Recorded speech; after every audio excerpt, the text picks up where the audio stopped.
by sanction and worldly authority.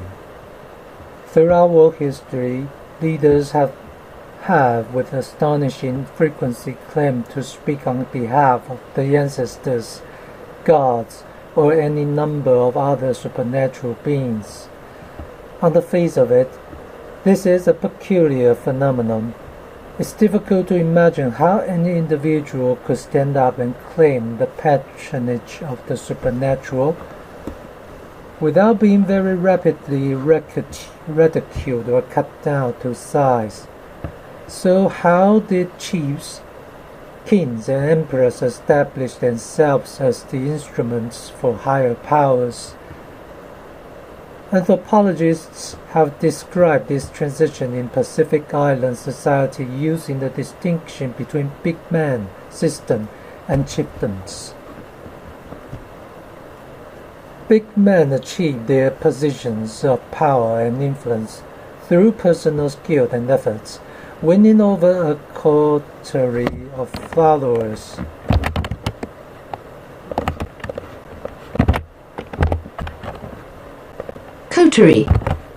Coterie of followers, and offering them protection in return for support and labor. For example, the term big man is often used to describe the common form of leadership in Melanesian society, whereby individuals gain influence and respect by demonstrating qualities that are much admired: bravery, industriousness, generosity,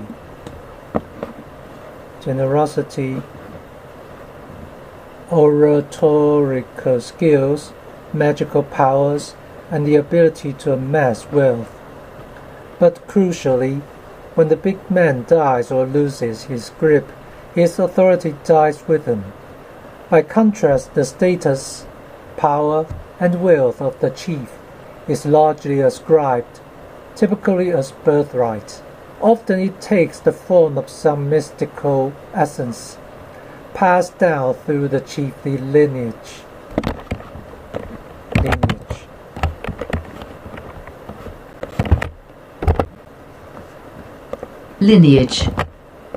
Inherited chiefly rank provided the foundation for something ever more revolutionary: the emergence of divinely sanctioned kinship in much larger states and empires. In many of these social systems, the domination of chiefs gradually expanded, with rulers taking on ever more formidable powers. Kings and emperors in regions as far apart as South America, Africa, and Asia were eventually divinized, or at least seen as wielding supernatural powers. In his grand comparative study of early civilization, archaeologist Bruce Trigger traced the rise of divine kinship in regions as far as the Americas, Aztec, Inca, and Maya cases, Africa, Egypt, and the Yoruba, Mesopotamia, Akkadian Empire, and the northern China, Shan. Kinship in such societies, as Trigger explained, was underwritten by supernatural power, wielded ostensibly for the protection of everyone from natural disasters, but also used to justify the punishment of individuals foolish enough to display the lack of extreme difference, typically by putting offenders to death. In states where kings was treated as godlike, such as Hawaii, subjects had to prostrate themselves in the presence of a monarch, while in Benin, merely suggesting that the king had human needs to eat or sleep carried the death penalty. But even where kings were not deified, they were thought to wield supernatural powers. For example, Aztec kings though not gods, were dressed in the regalia of deities during inaugurations. Likewise, early dynastic rulers in Mesopotamia bore regalia believed to be of divine origin, and the institution of the kingship was considered to be God-given. Once established, systems of kingship have come to hold great psychological appeal, perhaps because they were supported by our most basic intuition about leadership. We saw in Chapter 2 that even before they can talk, baby expected supernatural beings to be socially dominant. This suggested that humans everywhere naturally expect individuals who exhibit minimally counterintuitive powers, such as the ability to perform the magic, foresee the future, commune with the dead, or divine the causes of misfortune, to command the respect of lesser mortals. In ancient foraging societies, such as individuals might have been shamans, witch doctors, or masters of initiations. But with the transition from big man societies to larger and more centralized institutional systems, leaders were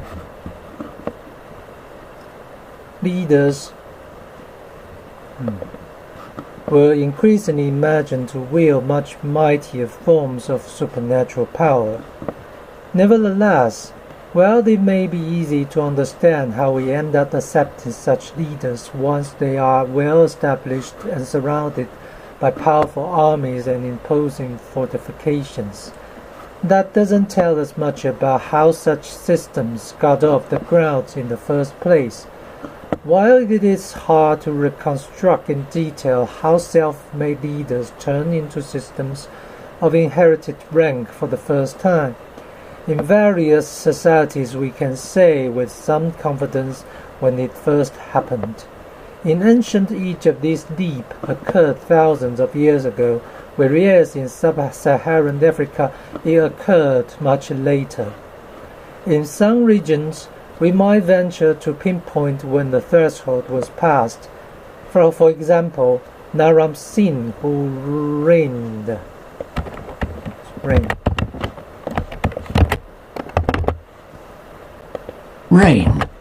Ran over Akkadian Empire from 2255 to 2218 BCE, was the first ruler in Mesopotamia known to have been attributed divine status. He not only persuaded the people of Akkad to accept that he was a living god, but also that he could pass on his divine essence to his offspring. Indeed, his daughter became the only known example of woman who had non-kin to be divinized in this ancient civilization. Divinize. Ancient civilization. The first societies to make this leap from big men to hereditary chiefs probably did so in feet and starts. We have examples of society that made it across the threshold, only to collapse again, their fate being recorded by explorers, missionaries, and invaders. In some places, we know this happened not once, but multiple times. For example, among the hill tribes of highland Myanmar, formerly Burma, descent groups experiencing exceptionally good harvests were occasionally able to convince their neighbors that they were descended from powerful spirits, thereby legitimating claims to inherited rank. But their efforts to imitate the hierarchical Shan state system invariably fail and claims to achieve the ranked collapse.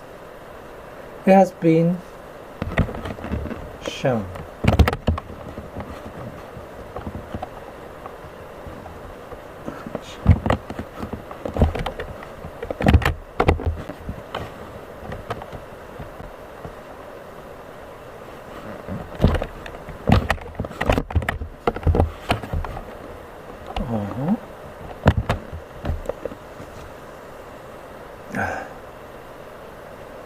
It has been argued that this pattern repeated itself many times among groups such as the Kachin, Naga, Wang, and Qing.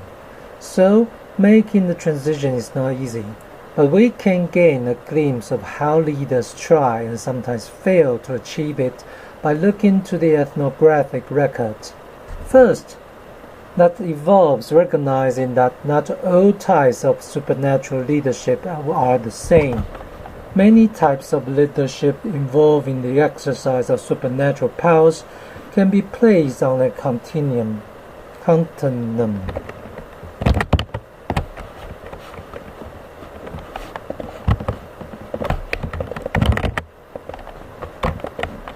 Continuums. Continuum. New one. Huh? Continuum. Continuum. Continuum. From the lowest to the most exalted. At the lowest end lies the victim of spirit possession, whose body is invaded by the unbidden presence of an alien being. The person is helplessly taken over and unable to resist. Such individuals may, in a state of possession, have influence over their community, but since they are thought to exercise little control of the experience themselves, they are not accorded much respect or authority as leaders. By contrast, a spirit medium is thought to have more power over the situation. Mediums are typically seen as regulating the entry and exit of spirits, and as such accorded some authority over them and over their fellow mortals. Further still along this continuum is the prophet, who not only exercises control but acts as an interpreter of the forces from the other side.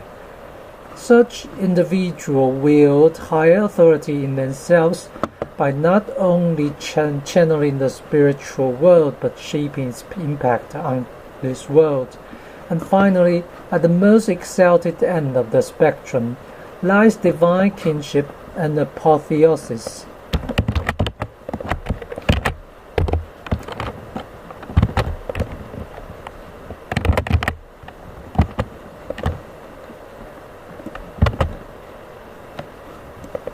Absolute power on this earth lies in the absorption of the spirit world, in which the leader becomes a pure embodiment of the supernatural, not a fleeting vessel, but as permanent enveloped for the divine.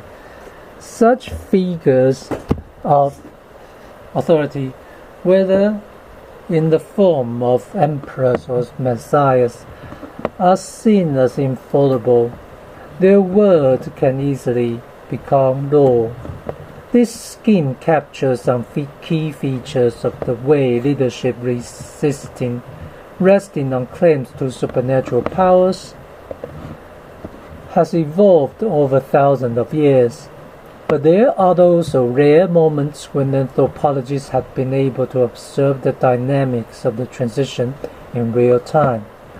I was fortunate enough to witness one of these extraordinary transitional processes unfold before me during my field work among the Benin in Papua New Guinea.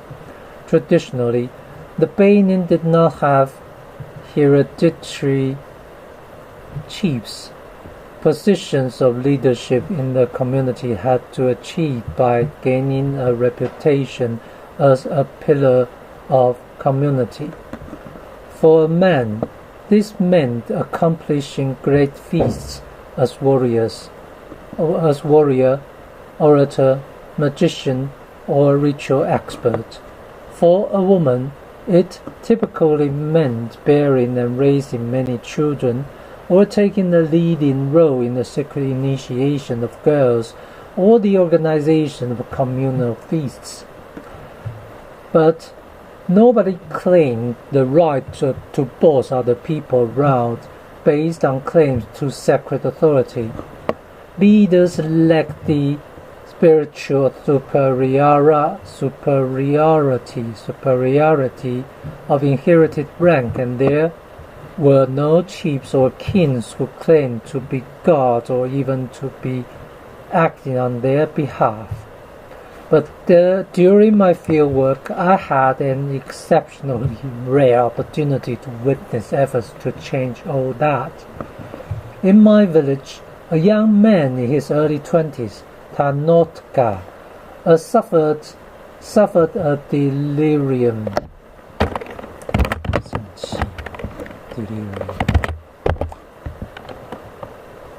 Delirium. This was probably brought on by cerebral malaria. Cerebral malaria, which was a common and often deadly affliction in the village. However, the strange utterances he produced during his illness prompt many to conclude that he was undergoing possession by an ancestor. One of the most talked about claims made by Tanotka during his feverish state, or rather by the ancestor speaking through him, was the statement, "I am the post." According to his elder brother, a man known as Spanish, this was a reference to the central post used in traditional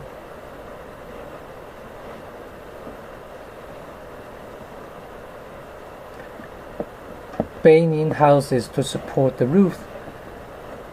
These round houses had conical roofs constructed around the ring of posts, the rafters converging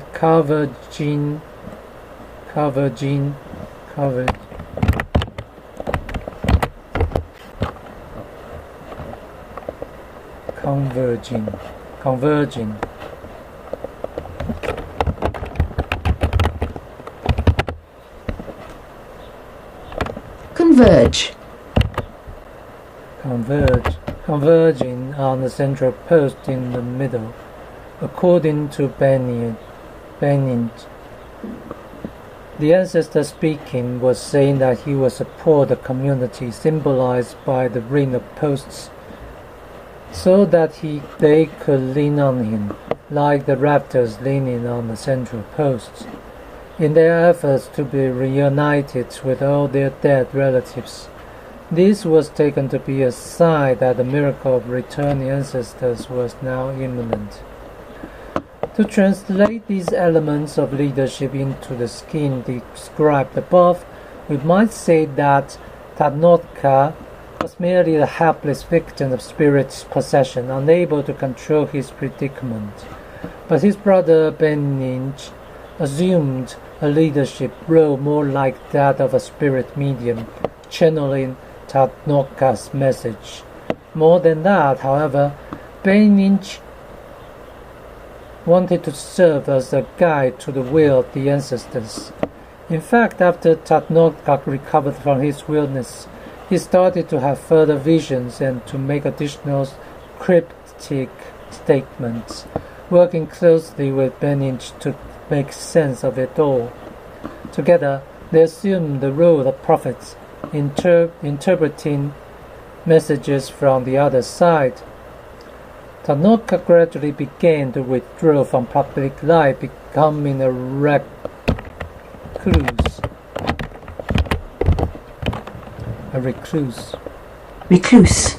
recluse, and those around him argued that he was turning into an ancestor, a kind of God incarnate. Little by little, Tanotka was undergoing an apotheosis, soon to emerge at the far end of our continuum as an envelope for the divine, a Benin Messiah.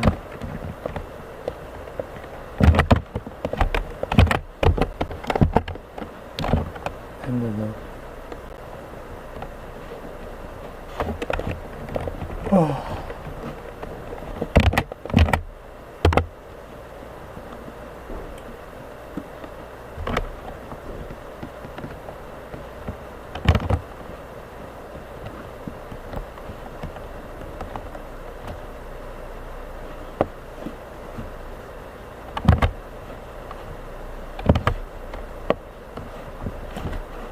Unlike a big man,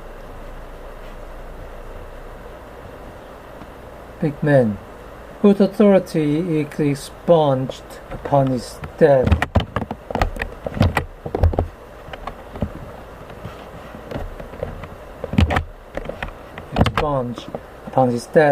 Tanoka was turning into a living divinity. As he came to be seen increasingly as a living god, he no longer needed to appear in public or to do anything of social significance. If he had been able to consolidate this position and sire a son.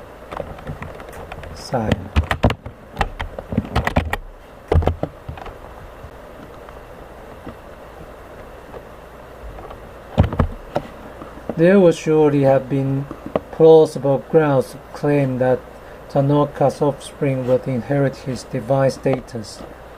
Tanoka's career exhibited all the hallmarks of the transition from the individual big man to the hereditary chief. But it was not to be. The transition from mediumship to divinity is one that has been attempted innumerable times in human societies on the cusp of hierarchy. Cusp.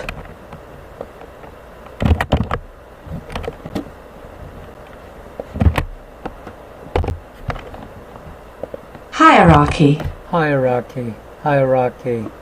But it is not easy to pull off. The main reason, as Tanoka was to discover, is that claims to divine status attracts skepticism and criticism.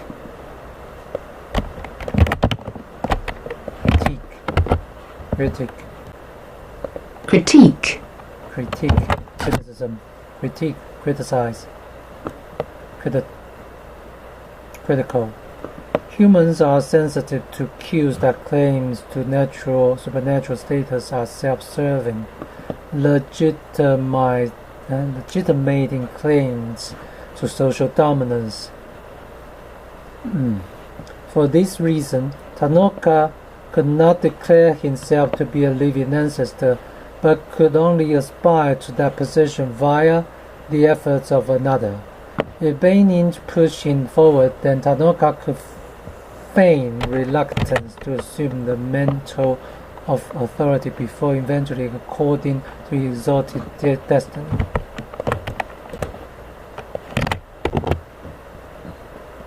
Feign. Reluctance to assume the mantle.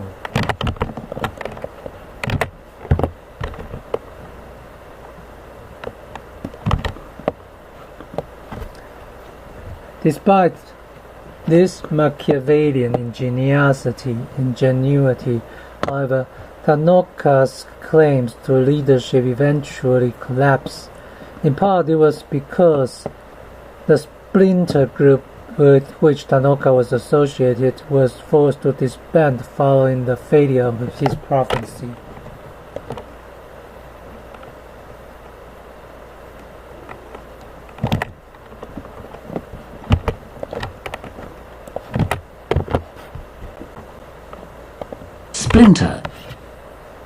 Splinter group.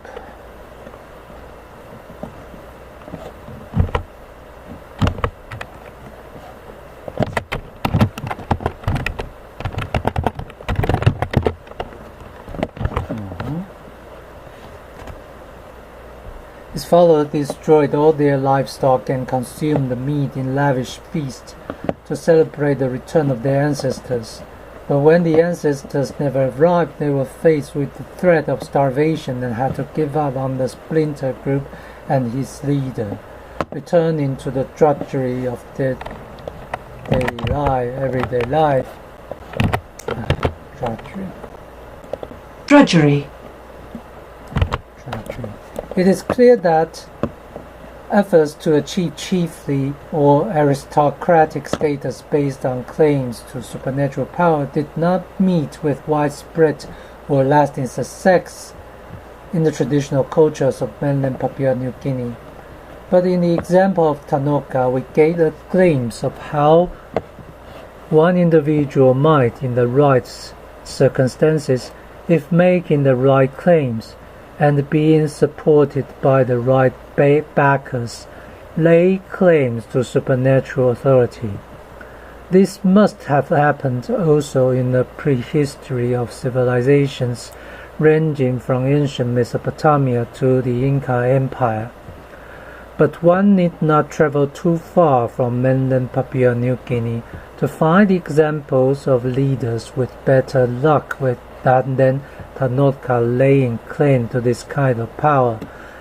Analysis of ancient DNA has shown that the ancestors of Tanoka migrated to regions of the Pacific where chieftains did indeed evolve, whether independently or through the spread of customs from other islands, such as those in the Polynesian Triangle between New Zealand, Hawaii, and Easter Island. Such societies develop well-established hierarchy and leaders who derive their authority from a heritable form of supernatural power known as mana. Some of these chiefs ruled over entire archipelagos. Group of islands. Archipelago. Passing on their dominions to their sons and heirs.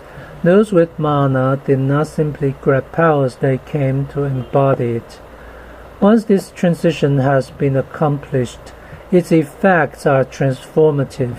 Within a few short generations, heritable leadership can become firmly rooted in tradition, and that leads to expansion. If leaders can pass on worldly authority to their children, then their factions are no longer destined to implode after they died. Instead, they can grow over successive lifespans through systems of inheritance.